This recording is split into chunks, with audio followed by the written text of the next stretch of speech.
العالمین خالق کل مکان مکین وافضل الصلاۃ واکمل السلام علی سید المرسلین وعلی آلہ الطیبین الطاہرین واصحابہ الاکرمین اما بعد فاعوذ باللہ من الشیطان الرجیم بسم اللہ الرحمن الرحیم قل ان کنتم تحبون اللہ فاتبعونی یحببکم اللہ ویغفر لکم ذنوبکم واللہ غفور الرحیم صدق اللہ العظیم قال اللہ تعالی فی شان حبیبہ الکریم ان اللہ وملائکتہ یصلون علی النبی یا ایہا الذین آمنوا صلوا علیہ وسلموا تسلیما اللہم صلی علی سیدنا و نبینا مولانا محمد النبی الامی وعلی آلہ وصحبہ وبارک وسلم۔ محمد صلی اللہ علیہ وسلم کی محبت دین حق کی شرط اول ہے، اسی میں ہے اگر قامی تو سب کچھ نامکمل ہے صلی اللہ علیہ وعلی آلہ وصحبہ وسلم۔ محترم حاضرین کرام و عزیز طالبان علوم دینیہ،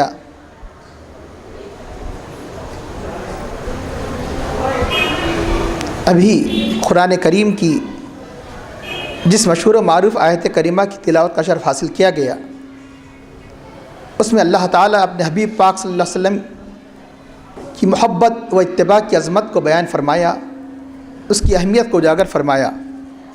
اس آیت کریمہ کا ترجمہ ہے، اللہ تعالیٰ اپنے حبیب پاک صلی اللہ علیہ وسلم سے خطاب کر کے فرماتا ہے، قل آپ کہہ دیجئے، آپ اعلان کر دیجئے، ان کنتم تحبون اللہ، اگر تم اللہ سے محبت رکھتے ہو، اگر تم اللہ کو چاہتے ہو، فاتبعونی تو تم میری اتباع کرو، یغفر لکم ذنوبکم اللہ تمہارے گناہوں کو بخش دے گا، اور اللہ تمہیں چاہے گا اور تمہارے گناہوں کو بخش دے گا، اور اللہ بخشنے والا مہربان ہے۔ محترم حاضرین کرام، یہاں غور کرنے کی بات ہے کہ اللہ تعالیٰ اس آیت کریمہ کے اختتام پر فرماتا ہے کہ اللہ بخشنے والا مہربان ہے، اور اس آیت کریمہ سے پہلے اللہ نے اس کے اختتام پر فرمایا واللہ رؤوف بالعباد، اللہ بندوں پر انتہائی شفقت فرمانے والا، رحم کرنے والا ہے۔ اکثر اس طرف توجہ نہیں جاتی اس آیت کریمہ کہ جب عام طور پر اکثر آپ تشریح سنتے ہی ہیں، لیکن کبھی اس طرف آپ نے توجہ بھی کی کہ اس آیت کریمہ کا اس اللہ کی اس صفت سے کیا تعلق ہے۔ واللہ رؤوف بالعباد یعنی اللہ تعالیٰ اپنی محبت، نبی کی محبت و اتباع کو اللہ نے اپنے دونوں صفتوں کے درمیان بیان فرمایا۔ ایک اللہ رؤوف ہے، اللہ غفور الرحیم ہے۔ پہلے کیا فرمایا؟ اللہ رؤوف ہے، اس سے پہلے کیا ہے؟ کیونکہ قرآن کریم کی ایک آیت کا اپنے ماقبل مابعد سے ایک گہرا تعلق ہوا کرتا ہے۔ تو جب تک آپ رؤوف اور رحیم کے معنی نہیں سمجھیں گے تو یقیناً اللہ تعالیٰ کی جو عظیم نعمت، جو عظیم رحمت اس امت پر ہے، اللہ کے حبیب کی بعثت کے ذریعے سے، اللہ کے حبیب کی آمد کے ذریعے سے اللہ نے جو انعام فرمایا، اس انعام کی حقیقی عظمت کو ہم نہیں سمجھ سکتے جب تک کہ یہ نہ سمجھے کہ کیسے اللہ نے ہم پر رحم فرمایا، کیسے کرم فرمایا۔ اگر آپ کسی بھی لغت کو اٹھا کر دیکھے، رؤوف کے معنی رحم کرنے والا، شفقت کرنے والا، رحیم کے معنی شفقت کرنے والا، رحم کرنے والا، دو کے معنی ایک ہی جیسے دکھائی دیں گے، رؤوف اور رحیم۔ بلکہ رؤوف اور رحیم کا گہرا تعلق بھی ہے۔ اللہ تعالیٰ اکثر رؤوف کے ساتھ رحیم بھی فرماتا ہے۔ کیا آپ نے قرآن کریم میں نہیں پڑھا؟ ان اللہ بالناس لرؤوف الرحیم، بے شک اللہ تعالیٰ بندوں پر رؤوف بھی ہے، رحیم بھی ہے۔ اگر آپ جو ترجمے جتنے بھی پڑھیں گے تو ماحصل کیا نکلے گا؟ یہی نکلے گا کہ رحمت والا ہے۔ لیکن جب اللہ تعالیٰ مستقل طور پر رؤوف فرما رہا ہے، رحیم فرما رہا ہے، یقیناً کچھ نہ کچھ ایک مستقل صفت رؤوف بھی ہے، مستقل صفت رحیم بھی ہے، کچھ نہ کچھ یقیناً کچھ نہ کچھ تو فرق ہوگا، کچھ امتیاز ہوگا کہ رؤوف اس صفت کا کچھ امتیاز ہوگا، رحیم اس صفت کا کچھ امتیاز ہوگا۔ تو سن لیجئے کہ اسے سمجھنے کے لیے آپ یہ سمجھ جائیے، سب سے آسان سمجھنا آسان ہوگا۔ ہم قرآن کریم کھولتے ہیں، کیا پڑھتے ہیں؟ سورہ فاتحہ، الحمدللہ رب العالمین الرحمن الرحیم۔ رحیم سمجھنا ہے تو اس آیت کریمہ کو دیکھو، تمام تعریف اللہ کے لیے جو سارے عالمین کا رب ہے، جو بڑا مہربان، اللہ تعالیٰ بڑا مہربان نہایت رحم والا ہے۔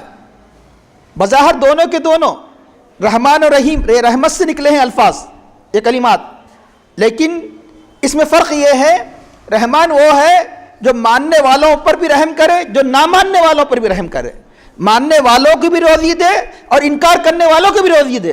کسی کا رزق انکار کی وجہ سے، کفر کی وجہ سے رکا نہیں، اللہ سب کو دیتا ہے۔ دنیا میں اللہ ماننے والے، نہ ماننے والے، منکرین کو بھی دیتا ہے، ایمان والوں کو بھی دیتا ہے، یہ رحمان ہے۔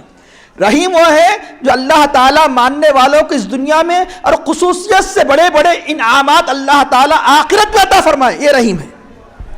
رحیم خصوصیت سے اہل ایمان پر، رحمان سب پر، اور رحمانیت کی تجلی کا ظہور اس دنیا میں، اور رحیمیت کی تجلی کا خصوصی ظہور اس عالم میں، عالم آخرت میں۔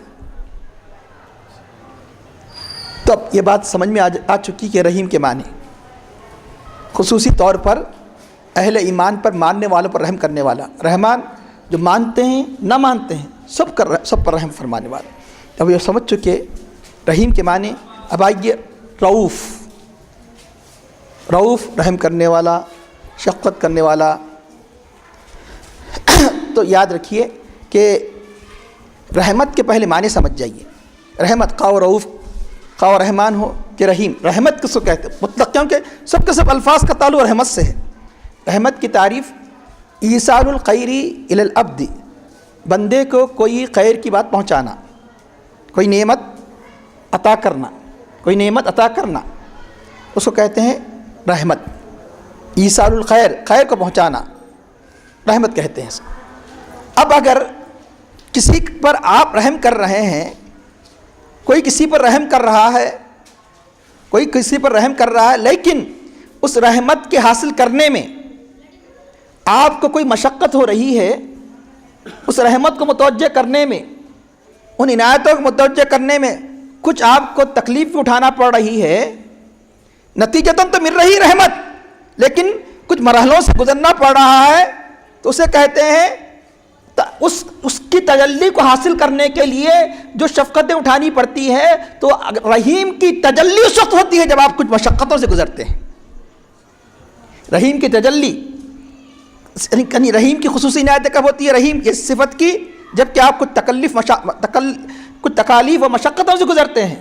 رافت جو مصدر ہے رؤوف کا، جو خیر تو مل جائے لیکن کسی قسم کی مشقت نہ ہو، بغیر کسی مشقت کے اگر آپ کو کوئی نعمت ملتی ہے، رحمت ملتی ہے، تو رؤوف سمجھنے کے لیے میں اور ایک مثال دے دوں۔ آپ کا ہاتھ کئی دن سے درد کر رہا ہے، چھوٹے موٹے علاج اپنے طور پر کر کے تنگ آ چکے ہیں، ڈاکٹروں کے پاس آپ نے پھرا، تو اگر کوئی ڈاکٹر کسی تھراپی کے ذریعے سے یا گولیوں کے ذریعے سے آپ کس تکلیف کو کم کر دے، آسانی سے کم کر دے، جس کے لیے آپ پریشان تھے، راتوں کی نیند اڑ چکی تھی، لیکن ڈاکٹر کوئی کہے کہ نہیں آپ کا ہاتھ دواؤں سے نہیں ہوتا ہے، ڈاکٹر خود کہہ دے کہ دواؤں سے نہیں ہوتا ہے، کوئی تھراپی کام نہیں آئے گی، آپریشن کرنا پڑے گا، آپریشن کے لیے تکلیف اٹھانی پڑے گی، آپریشن کے لیے پیسہ بھی خرچ کرنا پڑے گا، پھر آگے چل کے جو مرحلہ ہے، جو اس کے پرہیز وغیرہ کے سارے مسائل ہیں، لیکن یہ بھی رحمت، اگر آپریشن کے بعد آپ کا ہاتھ اچھا ہو جاتا ہے، یہ بھی رحمت، کیوں کہ آپ سکون کی نیند سونے لگے۔ یہ چند دن کی تکلیف ہے، یہ چند دن کی تکلیف ہے، لیکن ہمیشہ کے لیے آپ کو راحت مل گئی۔ راحت تو وہاں بھی مل رہی ہے، پہلے جو ٹریٹمنٹ ہے اس میں بھی، دوسرے بھی میں، لیکن پہلے میں مشقت نہیں، پہلے جو ٹریٹمنٹ میں مشقت نہیں، دوسرے مشقت ہے۔ نتیجہ کیا ہے؟ نتیجہ دونوں کا رحمت ہے، دونوں کا رحمت ہے۔ تو اب بات جب آپ رؤوف اور رحیم کے معنی سمجھ چکے ہیں، رافت کس کو کہتے ہیں، رحمت کس کو کہتے ہیں، تو اب اس مسئلے کو سمجھنا آسان ہو گیا کہ اللہ نے اس آیت کریمہ میں کیا فرمایا کہ اے حبیب اعلان کر دو اگر تم اللہ کو چاہتے ہو تو میری اتباع کرو۔ کس کی؟ حبیب پاک صلی اللہ علیہ وسلم، نبی پاک صلی اللہ علیہ وسلم کی اتباع کرو، اللہ تمہیں چاہے گا تو اور تمہارے گناہوں کو بخش دے گا، بے شک اللہ بخشنے والا مہربان ہے۔ اب یہاں آپ نے غور کیا کہ اللہ یہاں اس کا نتیجہ کیا بیان فرما رہا ہے؟ اتباع نبی کا رحمت کرنے والا ہے، اور اتباع میں کچھ مشقت بھی ہوتی ہے، حقیقت مشقت نہیں، لیکن جس کا نفس جس کے نفس میں کیفیت پیدا نہیں ہوئی محبت کی، تو تھوڑی تکلیف اٹھانا پڑتا ہے نمازوں کے لیے. سردی، وضو کرنا پڑے گا، غسل کرنا پڑے گا، بسترے کو چھوڑنا پڑے گا، دعوت کھا لیے فل ولیمے کی، اب نماز پڑھنا ہے عشاء، نفس کہہ رہا ہے کہ آرام کر بعد میں پڑھیں گے، صلاح دینے کی کوشش کر رہا ہے نفس، لیکن نفس کی مخالفت کرتے ہوئے آپ اس تکلیف میں ایک کسل مندی، ایک سستی کی کیفیت تاری ہوئی، ایسے عالم میں بھی آپ نماز پڑھ رہے ہیں. جو 100 روپے دینے کے لیے تیار نہیں، آپ نے اپنی دولت کا حساب کیا، ہزاروں روپے زکوٰۃ نکل رہی ہے، تو اب 1000 روپے زکوٰۃ دینا پڑے گا. نفس پر بار ہے پیسہ دینا. اور ایک دن کے لیے، ایک ہفتے کے لیے آپ اپنی دکان بند کرنے کے لیے تیار نہیں، چند دنوں کے لیے دکان بند کر کے صاحب استعداد ہے، حد کرنا پڑے گا. اور نماز صرف ایک مرتبہ نہیں، 5 وقت، اور ایک ہفتہ نہیں، ایک مہینہ نہیں، زندگی بھر آخری سانسوں تک نماز پڑھنا ہے. حالت صحت میں بھی نماز پڑھنا ہے، حالت مرض میں بھی نماز پڑھنا ہے، جوانی میں بھی نماز پڑھنا ہے، بڑھاپے میں نماز پڑھنا ہے. تو یقیناً کچھ نہ کچھ مشقت اٹھانی پڑے گی. اس کا نتیجہ کیا ہوگا؟ اللہ تعالیٰ کی خصوصی رحمتوں سے تم آخرت میں مالا مال ہو جاؤ گے، جو ہمیشہ کی زندگی. رحیم ہے وہ. اس اتباع کے صدقے میں اللہ کی خصوصی، اللہ تمہارے گناہوں کو بخش دے گا. پھر بھی جو تم سے کوتاہیاں ہو گئی، تم نے محنت کی، توبہ، اس کے بعد اگر تم توبہ کرتے ہیں تو اللہ تعالیٰ تمہارے گناہوں کو معاف کر دے گا اور تم پر خصوصی رحم فرمائے گا. یہ ہے کیونکہ اتباع کے نتیجے میں کیا فرمایا اللہ؟ رحیم. اتباع کے نتیجے میں فرمایا نا. اب رؤوف پہلے فرمایا، کیوں؟ کوئی مشقت ہی نہیں. ابھی سنیں نا آپ کہ اگر آپ کا ہاتھ تکلیف میں مبتلا ہے کئی دنوں سے، زیادہ مشقت کے بغیر اچھا ہو جاتا ہے، یہ رافت ہے. یہ رافت ہے، بغیر کسی آپ کچھ تھاپی سے بالکل اچھا ہو گیا. اب حیران ہو گیا کہ اتنا کیسے اچھا ہو گیا بغیر کسی زیادہ محنت کے. یہ رافت ہے. تو اب اس آیت کریمہ پر غور کرنا ہوگا. اللہ نے کیا فرمایا؟ اے حبیب اعلان کر دیجئے، اگر تم اللہ کو چاہتے ہو، اللہ سے محبت کرتے ہو، if you love Allah, if you claim to love Allah، اگر تم یہ اس بات کا دعویٰ ہے تمہیں کہ میں اللہ کو چاہتا ہوں، میں اللہ سے محبت کرتا ہوں، تو اس کے نتیجے میں تمہیں میرے محبوب کی غلامی اختیار کرنا پڑے گا، میرے محبوب کی اتباع کرنا پڑے گا. اللہ فرما رہا ہے. اب اللہ کو چاہنا یہ ہر مسلمان پر ضروری ہے نا. ہر مسلمان پر ضروری ہے کہ اللہ کو چاہنا، اللہ سے محبت کرنا. اب محبت کس کا نام ہے؟ پہلے یہ معلوم کرنا پڑے گا. محبت کس کو کہتے ہیں؟ محبت کے معنی ہیں میل النفس الی شیء، نفس یا دل کا میلان کسی چیز کی طرف، اس کو کہتے ہیں محبت. آپ کا دل کسی کی طرف مائل ہو رہا ہے، چاہ رہا ہے، انکلائنڈ جس کو کہتے ہیں انگلش میں، انکلائنڈ یعنی چاہ رہا ہے، جھک رہا ہے. میلان، مائل، اسی سے سب یعنی یہ عربی کے الفاظ سے اردو میں منتقل ہوئے، مائل ہونا وغیرہ، میلان. تو اس کو کہتے ہیں محبت، دل کا مائل ہونا کسی چیز کی طرف. بتاؤ ہم نے اللہ کو دیکھا ہے؟ اللہ تعالیٰ کیا فرما رہا؟ مجھ سے محبت کرو. اللہ تعالیٰ کیا فرما رہا؟ میرا قرب حاصل کرو. کیوں؟ اللہ ان بندوں کی تعریف فرما رہا ہے کہ جو مقربین ہیں اللہ کے، اولئک المقربون. جب اللہ کو ہم دیکھ نہیں سکتے تو اب اللہ کی طرف نفس کا میلان، پھر اللہ کا قرب کیسے حاصل کرے؟ ہم پریشان تھے، حیران تھے، اے اللہ ہم تجھ سے کیسے محبت کریں؟ تیری ذات تو زمان و زبانیت سے پاک ہے، کسی پلیس میں نہیں رہتا اللہ تعالیٰ جیسے انسان رہتا ہے. اللہ کی ذات زمانیات سے پاک، کسی پلیس اور کسی زمانے میں نہیں. اللہ کی ذات مکانیات سے پاک. اللہ تعالیٰ کے لیے کوئی مکان نہیں ہے، بندوں کے لیے مکان کی ضرورت ہے. اللہ کی ذات زمان و زمانیت سے پاک، مکان و مکانیت سے پاک. تو اللہ کی رحمت دیکھیے، آسانی سے اس مسئلے کو حل فرما دیا. اے بندو اگر تم میرے حبیب کو چاہو گے تو گویا تم مجھے چاہنے والے ہوں گے. تم جتنا میرے حبیب کا قرب حاصل کرو گے وہ میرا قرب ہوگا. میرے حبیب کا چاہنے والا، مجھے چاہنے والا، میرا قرب حاصل کرنے والا، وہ میرے حبیب کا قرب حاصل کرنے والا، میرا قرب حاصل کرنے والا، جو جس نے میرے حبیب کی اطاعت کی در حقیقت اس نے میری اطاعت کی. اب کہنے ہو سکتا ہے کہ یہ جذبات میں اب کہتے چلے جا رہے ہیں، نہیں، قرآن کریم کی آیت ہے. اللہ تعالیٰ ارشاد فرماتا ہے 5 پارے کی، من یطیع الرسول فقد اطاع اللہ، جس نے رسول کی اطاعت کی اس نے در حقیقت اللہ کی اطاعت کر لی. جس نے رسول کی اطاعت کی اس نے کس کی اطاعت کی؟ اللہ کی. لیکن پورے قرآن میں آپ یہ نہیں بتا سکتے، کسی حدیث میں یہ نہیں بتا سکتے کہیں آیا ہو کہ جس نے اللہ کی اطاعت کر لی اس نے رسول کی اطاعت کر لی. ہے کہیں؟ جس نے اللہ کی اطاعت کر لی اس نے رسول کی اطاعت کی، یہ کہیں نہیں ہے۔ جس نے اللہ سے محبت کی اس نے درخت رسول کی محبت کر لی۔ کیوں؟ یہ تو ہو سکتا ہے اللہ کی محبت کا دعویٰ کر کے نبی کا منکر ہو جائے، نبی کی محبت کا منکر ہو جائے۔ یہ تو ہو سکتا ہے اللہ کی اطاعت کا دعویٰ کر کے نبی کی اطاعت کا منکر ہو جائے، اور ہوتا ہے دنیا میں۔ یہود و نصارہ اللہ کی محبت کا دعویٰ کرتے ہیں، ہمارے نبی کو نہیں مانتے، بلکہ بعض ایسے بھی موحد توحید پرست پھر بھی کافر ہے، کیوں؟ نبی کو نہیں مانتے۔ بعض ایسے بھی گزرے ہیں لوگ کہ جو اللہ کی وحدانیت کے قائل ہے لیکن نبی کو نہیں مانتے، تو مومن نہیں، مسلمان نہیں۔ کیوں؟ کہ صرف اللہ کو چاہنے والا مسلمان نہیں ہو سکتا جب تک کہ نبی کو نہ چاہے۔ لیکن آج تک پوری دنیا میں ایک ایسا فرقہ، کوئی ایسی جماعت وجود میں نہیں آئی جو نبی کو مان کر اللہ کا انکار کر دے۔ بتاؤ کوئی ایسا فرقہ بتاؤ نبی کو مان کر اللہ کا انکار کر دے، نبی سے محبت کر کے اللہ کی محبت کا انکار کر جائے۔ یہ تو ہو سکتا ہے اللہ کو چاہنے کا دعویٰ کر کے نبی کا منکر ہو جائے۔ اور دیکھیں گے آپ کئی فرقے ہیں، یہود نصارہ وغیرہ وغیرہ، اللہ کی محبت کا دعویٰ کر کے نبی کا منکر ہو جائے، لیکن یہ نہیں ہو سکتا کوئی نبی کو چاہے اور اللہ کا منکر ہو جائے۔ اس لیے ہر نبی کو چاہنے والا اللہ کو چاہنے والا ہے۔ ہر نبی کو خوش قسمت اہل سنت جماعت جو نبی سے محبت کی دعوت کیوں دیتے ہیں؟ جتنے تم نبی کے قریب ہوتے جائیں گے اتنے ہی اللہ کے قریب ہوتے جائیں گے۔ کیوں؟ اس لیے اسلام کا دعویٰ کیا ہے؟ اسلام کا دعویٰ کیا ہے؟ لا الہ الا اللہ اسلام کا دعویٰ ہے۔ نہیں ہے کوئی معبود سوائے اللہ کے، دیر از نو گاڈ ایکسپٹ اللہ، کوئی اللہ کے علاوہ کوئی معبود نہیں۔ دلیل کون ہے اس کی؟ اس دعوے کی دلیل کیا ہے؟ جیسے آپ نے دعویٰ کر دیا تو کیا پوچھی جاتی ہے؟ دلیل۔ دلیل پوچھی کیا جاتی ہے؟ دلیل۔ آپ نے کہا میرا گھر ہے، تو دوسرا کہتا ہے کہ نہیں، تو اب اس کا طریقہ کیا ہے کہ جس نے میرا گھر کہا اسے پروف پیش کرنا پڑے گا، دلیل۔ میرے گھر ہونے کی دلیل یہ ہے، میرا گھر ہونے کی دلیل یہ ہے، یا میری گاڑی ہونے کی دلیل یہ ہے۔ جو دعویٰ کرتا ہے اس کے ذمہ دلیل بھی ہوتی ہے۔ دعویٰ کب مضبوط ہوتا ہے؟ جب دلیل مضبوط ہو۔ جب دلیل کمزور ہو جائے تو دعویٰ کیا ہو جاتا ہے؟ کمزور۔ دعویٰ کب مضبوط ہوتا ہے؟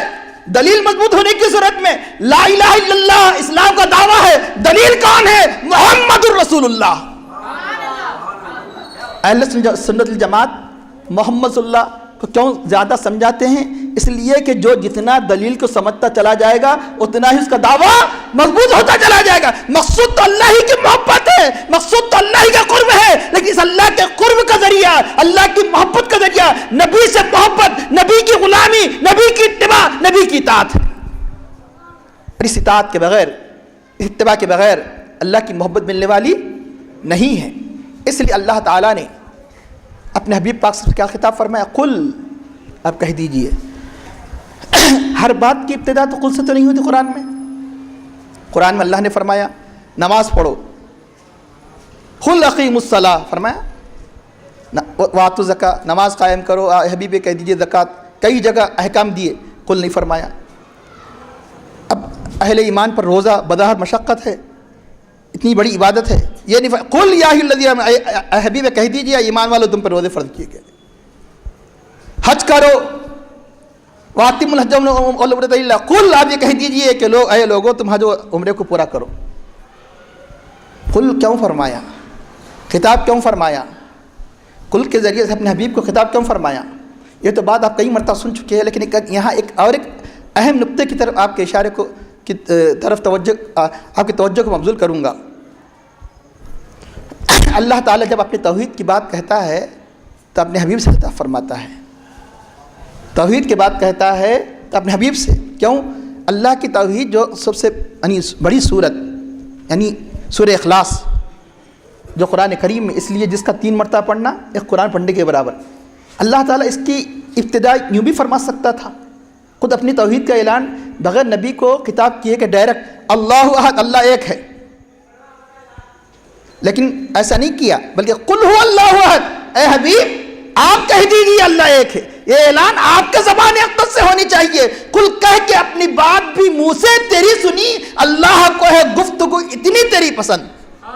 اور نبی کی رسالت کا اعلان فرمایا, کل نہیں فرمایا, کل محمد رسول اللہ نہیں فرمایا. کل اے حبیب اعلان کر دو محمد اللہ کے رسول ہے, ڈائریکٹ فرمایا محمد الرسول اللہ. اپنے حبیب کی رسالت کا جب اعلان, بات حبیب کے ذریعے نہ خود مخاطب حبیب کو بنانا تھا, نہیں. اے حبیب تم میری توحید کا ڈنکا بجاؤ, میں تمہاری رسالت کا اعلان عام کر دوں گا. تم میری توحید کا اعلان عام کرو, میں تمہاری رسالت کا اعلان عام کروں گا. کل, یہاں بھی کل کہا گیا. کیوں کل کہا گیا؟ کل کہہ کہ اپنی بات بھی منہ سے تیری سنی, کیونکہ محبت, کس کی محبت کی بات چل رہی ہے؟ اللہ کی, اللہ کی محبت کی. اب یہاں اور ایک نقطہ ہے اے حبیب, اس لیے اس مضمون کے مخاطب آپ ہے, آپ کو بنایا گیا, آپ کے زبان سے اعلان ہونی چاہیے, کیونکہ آپ کی امت کی مغفرت کی بات اس میں ہو رہی ہے, آپ کی امت پر رحمت کی بات ہو رہی ہے, آپ کی امت پر رحمت کی بات, آپ کی امت کی مغفرت کے بعد غفور الرحیم اس آیت کا اختتام ہو رہا ہے. اللہ بخشنے والا ہے اور رحم فرمانے والا ہے, بخشش و رحمت کی بات ہو رہی ہے. اور یہ امت کی مغفرت اور بخشش بغیر آپ کی رضامندی کے کسی کی نہیں ہو سکتی. کسی امتی کی مغفرت اور بخشش کا دار و مدار یہ ہے کہ آپ بھی راضی ہو جائے. جب تک آپ راضی نہیں ہوں گے میں انہیں معاف نہیں کروں گا.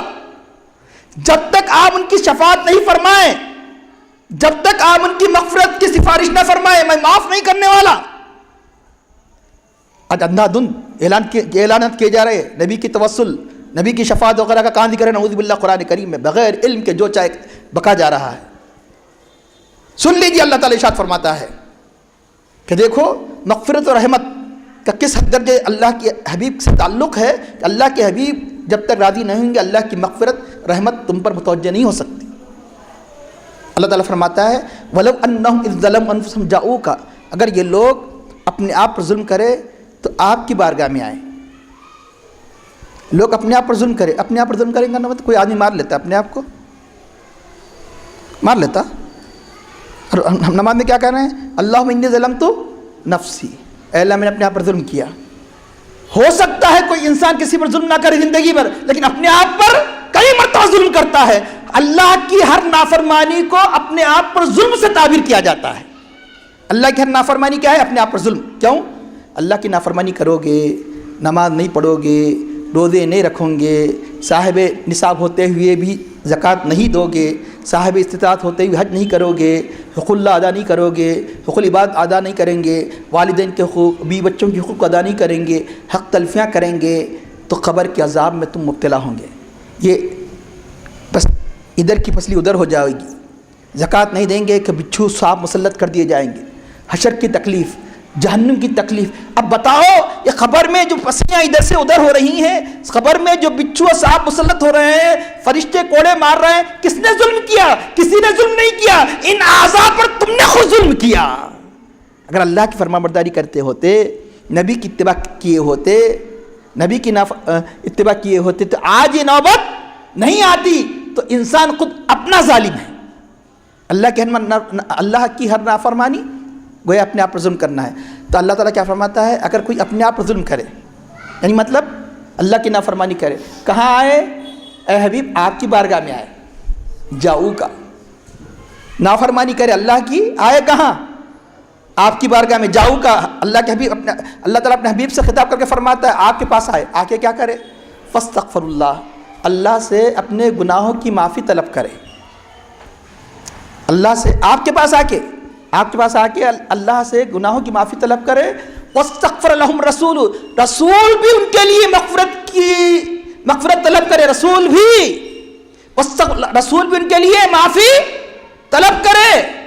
رسول بھی ان کے لیے سفارش کرے اللہ کی بارگاہ میں معافی کہ اللہ انہیں معاف کر دو. تو یہ ہے شرط, کنڈیشن جس کو کہتے ہیں, جیسے انگلش میں اف, جیسے اف ہوور وغیرہ استعمال کیا جاتا ہے تو دو جملوں پر مشتمل ہوتا ہے, ایک کنڈیشن, ایک اس کی جزا. اب یہاں جزا کیا ہے؟ ظلم کرے تو آپ کی بارگاہ میں آئے, اللہ سے معافی طلب کرے, رسول بھی ان کے لیے مغفرت طلب کرے. اب نتیجہ, رزلٹ, لوجد اللہ تواب الرحیم، تو اللہ کو وہ توبہ قبول کرنے والا، رحم کرنے والا پائیں گے۔ اللہ جب کہیں جا کر تمہاری توبہ کو قبول فرمائے گا اور تمہیں معاف فرمائے گا اور رحم فرمائے گا۔ یہ نتیجہ ہے، نتیجہ ہے۔ تو اب کہیں گے، آپ کہیں گے ٹھیک ہے، اگر مجھ سے کوئی خطا ہو گئی تو اللہ کا تو حکم یہ ہو رہا ہے کہ نبی کی بارگاہ میں آ جائے، لیکن وہ شخص کہ جس کو اللہ تعالیٰ نے مال و دولت عطا کی ہے، وہ تو نبی کی بارگاہ میں مدینہ منورہ حاضر ہو جائے گا۔ اور ایک بات یاد رکھ لیجئے، صحابہ کا عمل بتا رہا ہے کہ موقع نہیں کہ جس تفصیل بیان کی جا سکے، اس آیت کریمہ پر عمل حضور کی ظاہری زندگی میں بھی اور اب بھی ہے۔ اور صحابہ کرام جب اللہ کے حبیب اس دنیا سے رخصت ہونے کے بعد آپ کے روضہ اقدس پر حاضر ہو کر یہ آیت کریمہ کا حوالہ دے کر مغفرت طلب کرتے تھے اللہ سے، کئی روایتوں سے ثابت ہے۔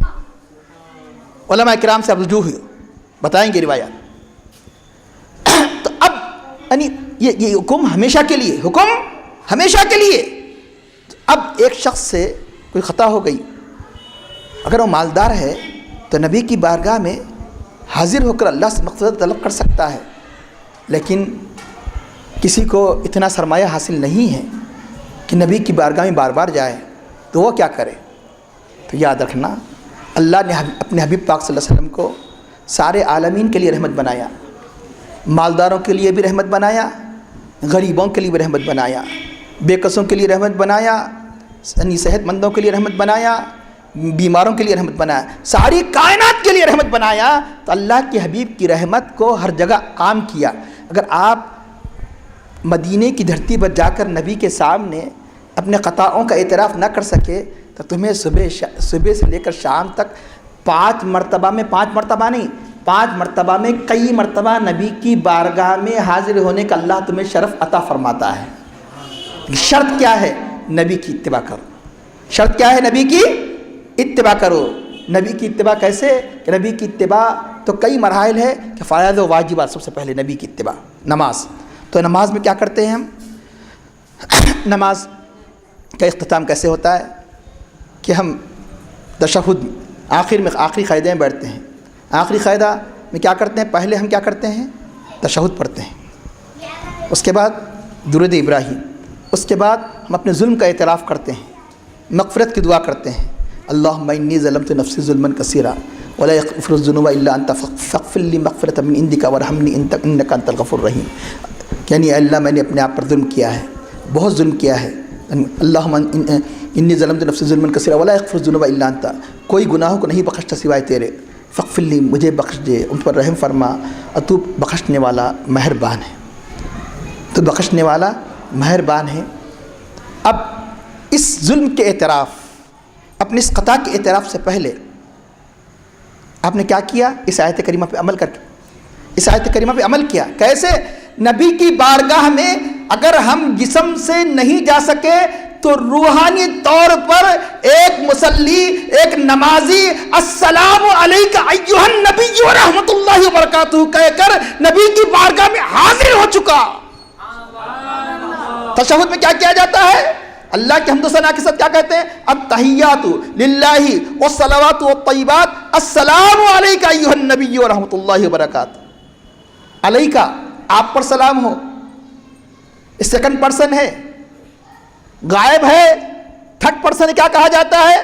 السلام علیہ، علیہ نہیں، نبی زندہ ہے، نبی زندہ ہے۔ نبی سے خطاب جیسے تم یہ ظاہری زندگی میں خطاب کیا کرتے تھے، اب بھی ایسا ہی کرنا پڑے گا، السلام علیکہ، اے نبی تم پر سلام ہو۔ لوگ کیا کہتے ہیں؟ یہ جو سلام پڑھ رہے ہیں نا، بدعت ہے، اور کسی کی گمراہی انتہائی بالکل شباب پر پہنچ چکی ہے، وہ تو شرک بھی کہے گا۔ کئی ڈگریاں ہیں وہاں بھی، کوئی بدعت کے درجے پہ، کوئی شرک، کفر تک پہنچ جاتے ہیں۔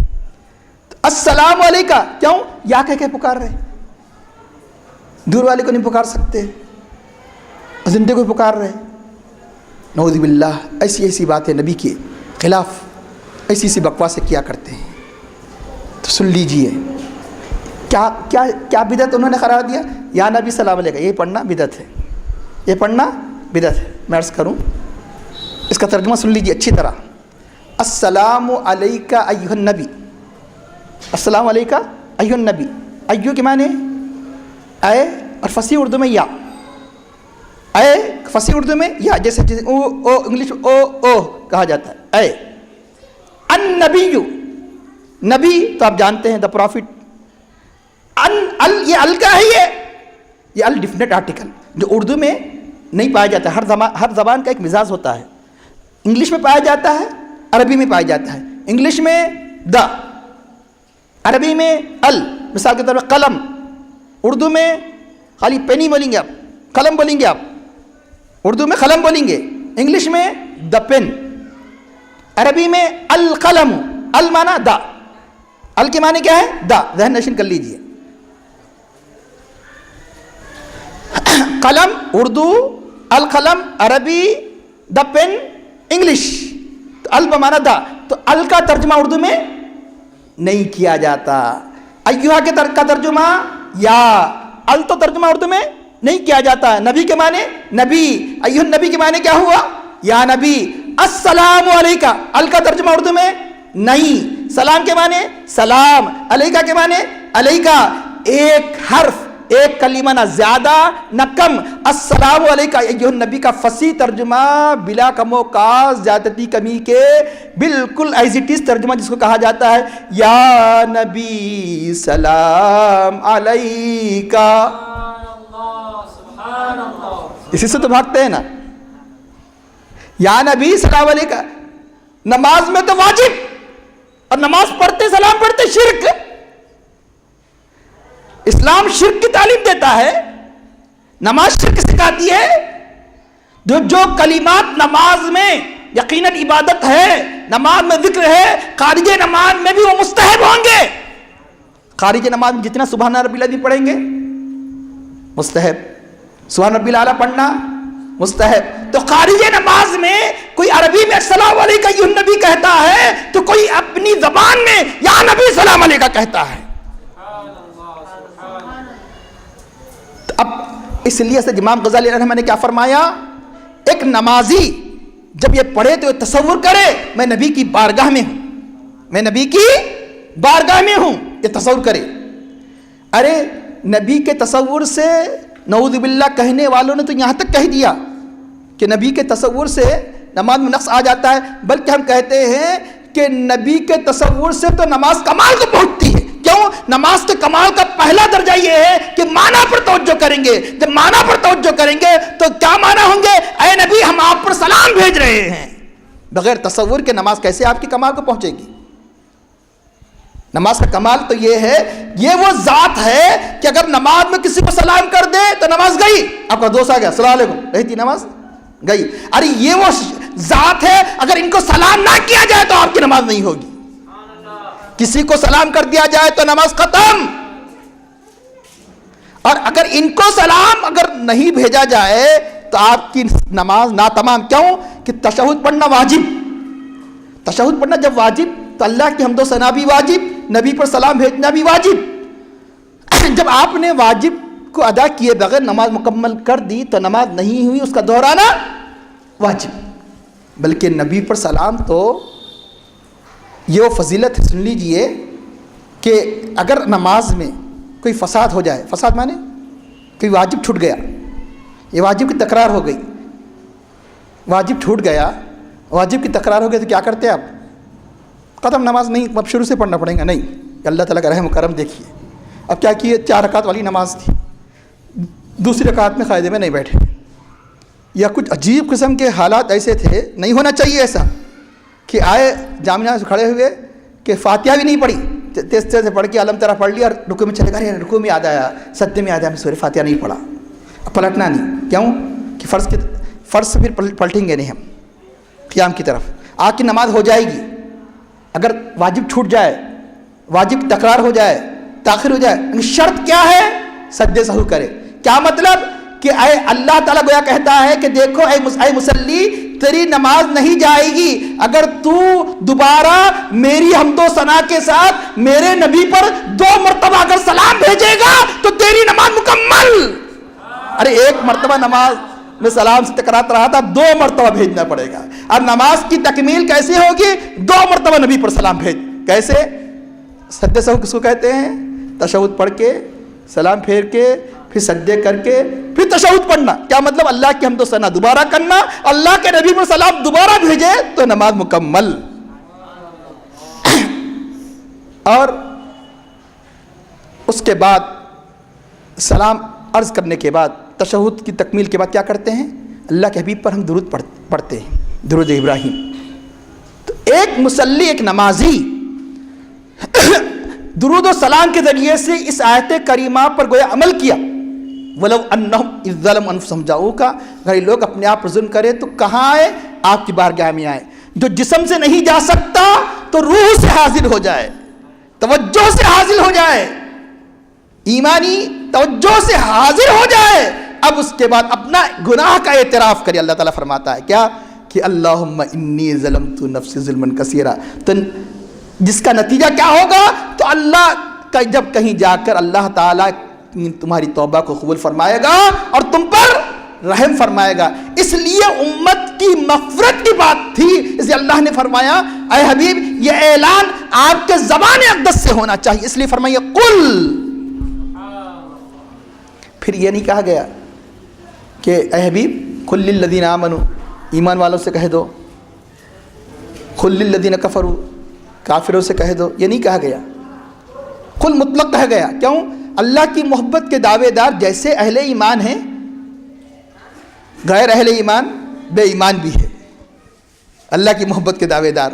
اس لیے محبت کی ضرورت سب کو ہے، سب دعویٰ کر رہے ہیں، اہل ایمان ہی نہیں، یہود بھی دعویٰ کر رہے ہیں ہم اللہ سے محبت کرتے ہیں، نصارہ بھی دعویٰ کر رہے ہیں ہم اللہ سے محبت کرتے ہیں، دنیا کے اور بہت سے ایسے فرقے ہیں جو دعویٰ کرتے ہیں ہم گاڈ کو چاہتے ہیں، ہم اللہ سے محبت کرتے ہیں۔ اللہ نے فرمایا تمہارا دعویٰ یعنی اس وقت تک معتبر نہیں جب تک کہ تم میرے حبیب کی پیروی نہ کرو،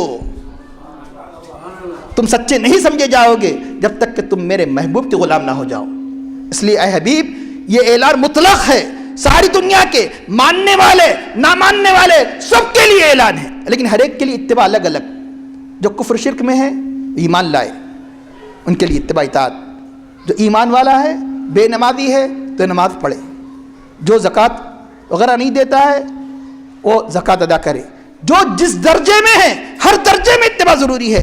اور یہاں تک کہ جو اہل ذوق کے لیے بات کہی جا رہی ہے کہ اہل شریعت ہے تو اس کے لیے اتباع نبی کے ظاہر نبی کے باطن دونوں کی اتباع کرے، کہ طریقت کو اختیار کرے، طریقت اہل حقیقت میں داخل ہو جائے، اہل معرفت میں داخل ہو جائے۔ یہ سارے کے سارے اسٹیجز ہیں، یعنی مطلب اتباع کی ہر ایک کو ضرورت ہے لیکن اس کے اپنے اعتبار سے۔ اب اللہ تعالیٰ فرماتا ہے کہ اس کا نتیجہ کیا ہوگا کہ اگر تم اللہ سے محبت کرو گے تو کرنے کا دعویٰ کرتے ہو تو میرے نبی کی اتباع کرو۔ تو عموماً دنیا میں دیکھا جاتا ہے کہ جب کسی چیز کا دعویٰ کیا جاتا ہے تو دلیل اس کے برابر ہوتی ہے، برابر بالکل۔ مثال کے طور پر اسے سمجھنے کے لیے کہ آپ کیا کہتے ہیں، اگر تم مجھ کو چاہتے ہیں نا، جیسے ماں باپ عموماً اپنے بیٹے کو کہتے ہیں، نہیں بولتا ہر بات کو نہیں، تو اگر بیٹے تو میرے کو چاہتا ہے تو میری بات مان۔ ماں کہتی ہے بیٹے تو مجھے چاہتا ہے میری بات مان۔ استاذ اپنے شاگرد کو کہتا ہے کہ اگر تم مجھے چاہتے ہو تو میری باتوں کو مانو۔ دنیا میں تو کہا جاتا ہے کہ اگر تم چاہنے کا دعویٰ کرتے ہو، یہ دعویٰ ہے، دلیل میں کیا کرو، تمہاری چاہت پوری نہیں ہوگی جب تک کہ میری بات نہ مانو گے۔ کہ بیٹا دعویٰ کر رہا ہے میں والدین کو چاہتا ہوں، والدین کی ہر بات نہیں کہتا ہے، تو اس کا دعویٰ صحیح ہے؟ نہیں۔ تو اس کی دلیل کیا دینا پڑے گی؟ دلیل میں ان کی اطاعت، ان کی فرمانبرداری۔ لیکن یہاں معاملہ کچھ اور ہے، دعویٰ اوپر کا دلیل نیچے کی۔ دنیا میں تو کہا جاتا ہے کہ تم مجھے چاہتے ہو تو میری مانو، اللہ فرماتا ہے اگر تم مجھے چاہتے ہو تو میرے حبیب کی مانو۔ اگر تم مجھے چاہتے ہو تو میرے حبیب کی مانو۔ کیوں؟ اس لیے کہ آپ سن چکے کہ اللہ کو چاہنے والا، ہر چاہنے والا صحیح ہونا ضرور نہیں، اللہ کو چاہ کر نبی کی محبت کا منکر ہو جائے، لیکن نبی کو چاہنے والا یقیناً اللہ کو چاہنے والا ہوگا۔ نبی کی اطاعت کرنے والا ہے یقین اللہ کی اطاعت کرنے والا ہوگا. اس لیے دعویٰ اوپر کا دلیل نیچے کی. یہ قانون بن گیا, یہ قانون بن گیا. اب اسی قانون کو دیکھتے چلے جائیے. نبی سے محبت کا دعویٰ کر رہے ہیں, ہمیں نبی سے محبت ہے, دعویٰ ہے نا آپ کا, دلیل نیچے کی. کیوں؟ یہ ضروری نہیں کہ تم سچے ہو, کئی نبی کی محبت کا دعویٰ کرنے والے بھی جھوٹے ہو سکتے ہیں. بولے ہاں نبی کی محبت کا دعویٰ کر کے, ہاں نبی سے محبت کا دعویٰ ہے تو دلیل نیچے کی. صحابہ اہل بیت نبی کی محبت کو دلیل میں پیش کرو. کیوں؟ نبی کو چاہنے کا دعویٰ کر کے بھی صحابہ کا دشمن ہو سکتا ہے, اہل بیت کا دشمن ہو سکتا ہے, جیسے خوارج اور روافض. تفصیل میں نہیں جاتا, آپ جانتے ہیں. ایک خلفائے راشدین کی محبت کے منکر تو ایک اہل بیت نبی کی محبت کے منکر. ہاں جو اہل بیت کو بھی چاہے گا, صحابہ کو بھی چاہے گا, یقیناً وہ نبی کو بھی چاہے گا. ایسا نہیں ہو سکتا کہ اہل بیت کو چاہے اور صحابہ کو چاہے, نبی کی محبت کا منکر ہو جائے. یہ نہیں ہو سکتا. یہ ہو سکتا ہے نبی کو چاہنے کا دعویٰ کر کے ان کی محبت کا منکر ہو جائے. ہو رہا ہے دنیا میں, دیکھ سکتے ہیں آپ, ایسے کئی فرقے اب ہے. دعویٰ اوپر کا دلیل نیچے کی. نبی سے محبت کا دعویٰ ہے تو دلیل میں صحابہ کی محبت, صحابہ سے محبت, جو ان کے محبوب ہیں ان سے بھی محبت رکھنا پڑے گا. ان کو چاہنے والے ان سے بھی محبت. کسی سے چاہتے ہیں آپ, اس کے دشمن سے آپ میل ملاپ رکھ رہے ہیں, یہ دوستی صحیح ہے آپ کی؟ جب چاہتے ہیں تو اس کے دوستوں سے محبت ہوتی, اس کے دشمنوں سے بھی نفرت ہوتی, نہیں تو چاہنا ہی نہیں ہے. وہ صحیح چاہنے کی تعریف ہی نہیں کہی جائے. اب صحابہ سے محبت کا دعویٰ ہے اور اہل بیت نبی کی محبت کا دعویٰ ہے. دعویٰ اوپر کا دلیل نیچے کی. کیا؟ صحابہ ائمہ سے ڈائریکٹ دین مل گیا. نماز ڈائریکٹ آپ صحابہ سے لیے, ہم صحابہ تابعین سے ڈائریکٹ ہم نے دین کو حاصل کر لیا. نماز, روزہ, زکوٰۃ, حج, سارے اسلامی شریعت کے سارے احکام صحابہ سے کس نے سیکھا؟ تابعین نے, تبع تابعین نے, ائمہ نے. تو اگر صحابہ اہل بیت نبی سے محبت ہے تو دلیل میں ائمہ کی محبت کو پیش کرو. امام ابو حنیفہ علیہ الرحمہ سے محبت رکھنا ہوگا, امام شافعی علیہ الرحمہ سے محبت رکھنا ہوگا, امام مالک سے محبت رکھنا ہوگا, اور امام احمد بن حنبل سے محبت رکھنا ہوگا. ہو سکتا ہے کہ صحابہ اہل بیت نبی کی محبت کا دعویٰ کر کے ائمہ کی محبت کا منکر ہو جائے, لیکن ائمہ کو چاہنے والا اور صحابہ اہل بیت کا منکر نہیں ہو سکتا. کوئی بتاؤ حنفی ہو کر بھی وہ اہل بیت نبی سے اور صحابہ سے قدر رکھتا ہے, کوئی شافعی ہو کر, کوئی مالکی ہو کر, کوئی حنبلی ہو کر نہیں. اب یہ خود باوجود ہے کہ اولیاء تھے, لیکن ان کی زیادہ تر محنتیں کس میں ہیں؟ شریعت کے علوم میں. یہ ائمہ کی محنتیں کس میں ہیں؟ تفسیر, حدیث, فقہ وغیرہ میں.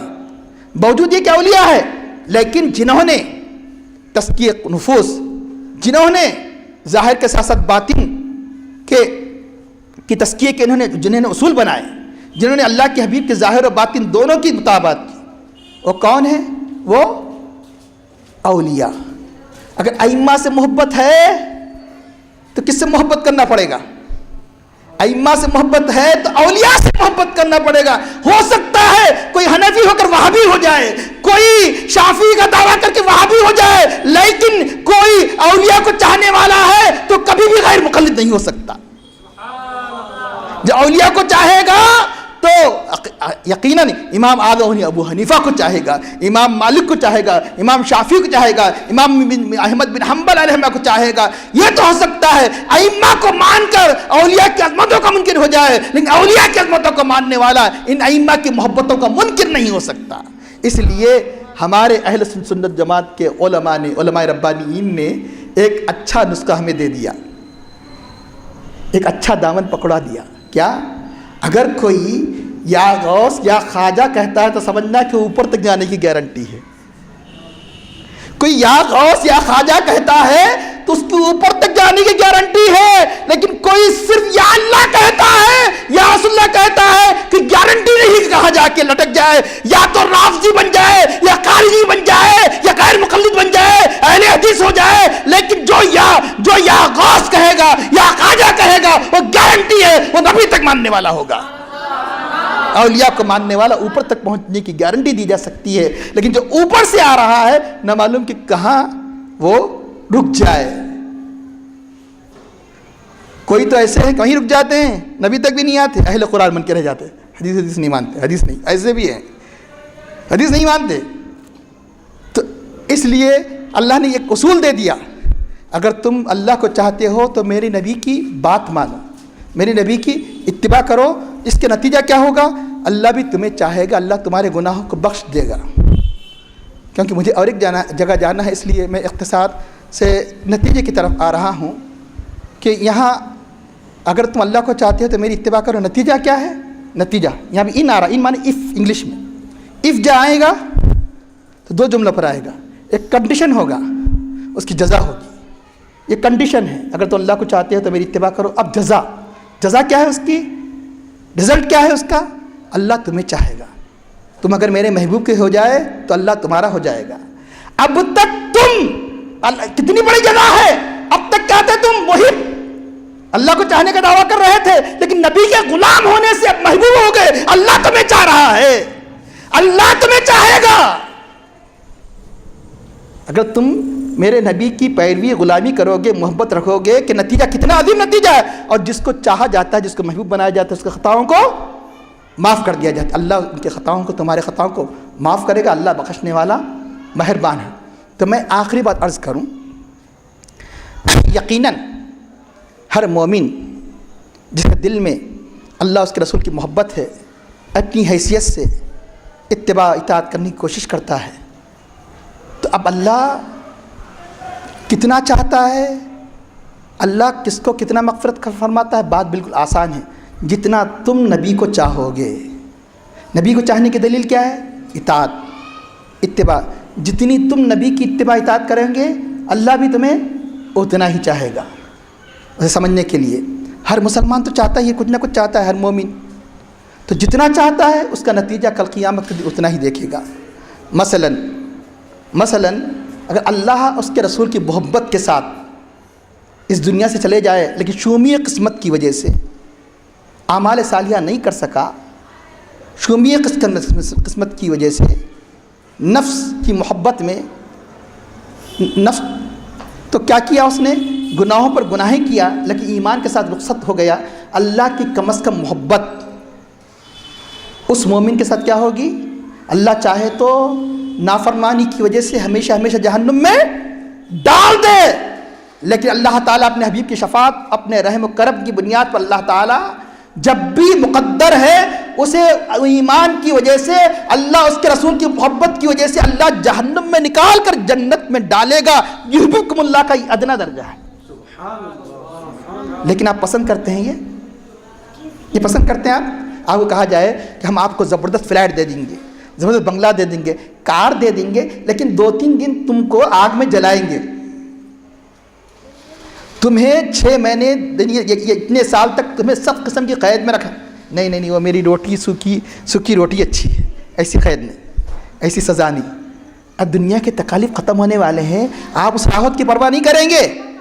اگر سخت مشقتوں کے بعد اگر آپ کو یہ کوئی گفٹ مل رہا ہے تو آپ اتنے جری ہو گئے، ارے آخر میں جنت میں جانا ہے، اتنے جری ہو گئے جہنم اور اللہ کی سزا کے مقابلے میں جرأت۔ جب جہنم کو 70 یا 100 مرتبہ دھویا گیا تو دنیا کی یہ آگ استعمال کے لائق ہوئی۔ جو دنیا کی آگ کب استعمال کے لائق ہوئی؟ جہنم کی آگ کو 70 یا 100 مرتبہ دھویا گیا، وہاں کا ایک لمحہ بھی معمولی نہیں۔ اور آخر دوزخی کب نکلے گا جہنم سے؟ آخر دوزخی لاسٹ نکلنے والا 60,000 سال کے بعد، 7000 ایئر۔ شفاعت پر ایمان حق ہے، لیکن شفاعت کے درجے بھی ہیں۔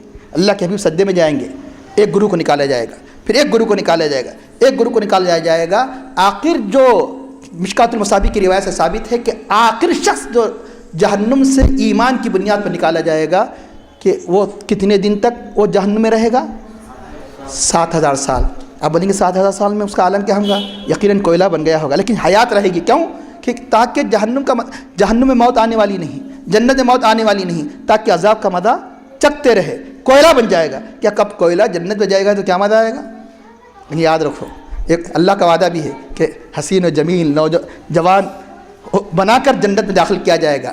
اب اس کو جو کوئلہ بن چکا ہوگا جہنم کی سزا کی وجہ سے، جنت کے انٹرسٹ پر، باب الداخلے پر ایک نہر ہے، مشکات المصابیح کی روایت میں اس کا نام بھی آیا ہے، اس نہر کا نام ہے نہر الحیات، the river of life, the river of life. اس کوئلے کو اس ریور آف لائف نہر الحیات میں ڈالا جائے گا تو جیسے بین کیسے، لیکن بین کیا ہے، آہستہ آہستہ کافی دن ڈیولپ ہوتا ہے، وہ تو اللہ کی قدرت کا مطلب ہے کہ انسان کی سوچ سے بھی باہر ہوگی، تو چنانچہ ایک اچانک آہستہ آہستہ وہ ایک حسین و جمیل نوجوان کی صورت میں تبدیل ہو جائے گا، جب کہیں جا کر اسے جنت میں داخل کیا جائے گا۔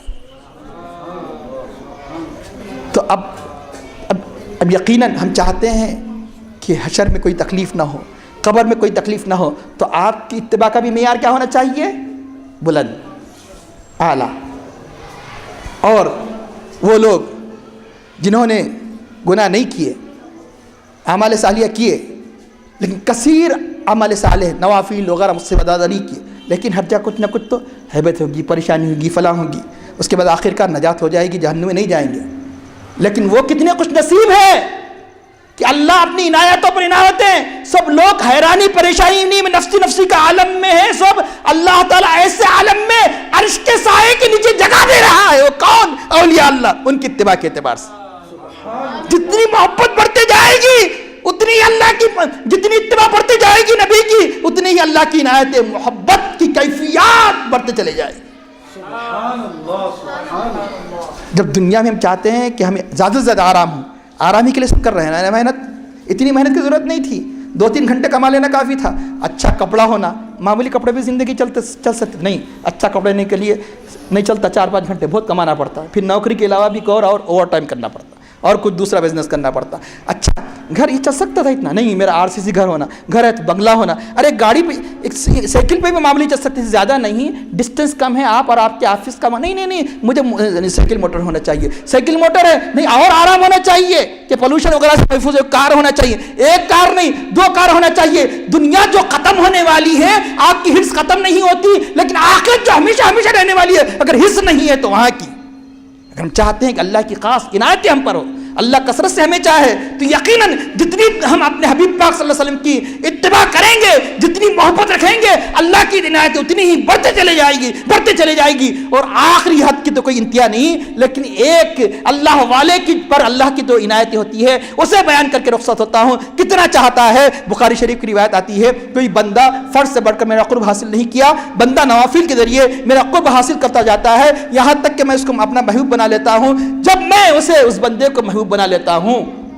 تو میں کنت سمعہ الذی یسمع بہ، میں اس کے کان ہو جاتا ہوں جس سے سنتا ہے، اور کنت بصرہ الذی یبصر بہ، میں اس کے آنکھ ہو جاتا ہوں جس سے وہ دیکھتا ہے، اور میں کنت یدہ الذی یبطش بہا، میں اس کے ہاتھ ہو جاتا ہوں جس سے پکڑتا ہے، اور کنت رجلہ الذی یمشی بہا، میں اس کے پاؤں ہو جاتا ہوں جس سے چلتا ہے۔ اگر بندہ مجھ سے کوئی سوال کرے تو میں ضرور اس کے سوال کو پورا کرتا ہوں، اگر مجھ سے پناہ مانگے میں ضرور پناہ دیتا ہوں۔ کیا مطلب؟ اللہ تعالیٰ آنکھ کان وغیرہ سے ہونے سے پاک ہے، یعنی اس بندے کی اگر آنکھ دیکھے خدا کی قدرت کے جلوے دکھائی دے، یہاں بیٹھ کر ہزاروں میل کی خبریں دیتا ہے، اگر وہ بندہ یعنی مطلب یہاں بیٹھتا ہے ہزاروں میل کی چیز دیکھ بھی سکتا ہے اور سن بھی سکتا ہے، اس کے کان کی سماعت کو دیکھ لے خدا کی قدرت کے جلوے دکھائی دے، اس کی رفتار دیکھ لے، یعنی آن کے آن میں یہاں ہے تو مدینہ منورہ میں ہے، اس کی رفتار دیکھ لے تو خدا کی قدرت یاد آ جائے۔ یہ محبت کی علامت ہے اولیاء اللہ پر۔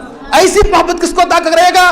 اتباع کا معیار بھی آپ کا اعلیٰ ہونا چاہیے، جیسے جیسے اتباع بڑھتے چلے جائے گی کہ اللہ کی محبت کا معیار بھی بڑھتا چلا جائے گا، کیفیات بھی بڑھتے چلے جائے گی۔ آخر میں دعا کرتا ہوں، اے اللہ ہمیں جو اپنے خاص بندوں پر جو عنایت عطا کی، یعنی عنایت الطاف تو نے کی ہے، اے اللہ جو خصوصی محبتوں سے انہیں نوازا ہے، اے اللہ ہم گنہگاروں کے بھی ان کے صدقے میں اے اللہ کچھ محبت یعنی ہمیں عطا فرما، ہمارے گناہوں کو معاف فرما، اور ہمیں اپنے عوامر کا پابند نواز اجتناب کی توفیق عطا فرما، اور ہماری عبادت میں خشوع خضوع اخلاص عطا فرما۔ اے اللہ یہاں کے بچوں کو دن دوگنی رات چوگنی ترقی عطا فرما، انہیں اے اللہ زیادہ اللہ علم کے زیور سے اور اس پر عمل کرنے، علم کے زیور سے آراستہ ہونے اور اخلاص کے ساتھ ان پر عمل کرنے کی توفیق عطا فرما، اور ہمیں عقل حلال سے تمخال کی توفیق عطا فرما، اور ہمارا خاتمہ بالخیر فرما۔ صلی اللہ تعالیٰ علی خیر خلقہ سیدنا مولانا محمد وعلی آلہ وصحبہ اجمعین برحمتک یا ارحم الراحمین والحمد للہ رب العالمین۔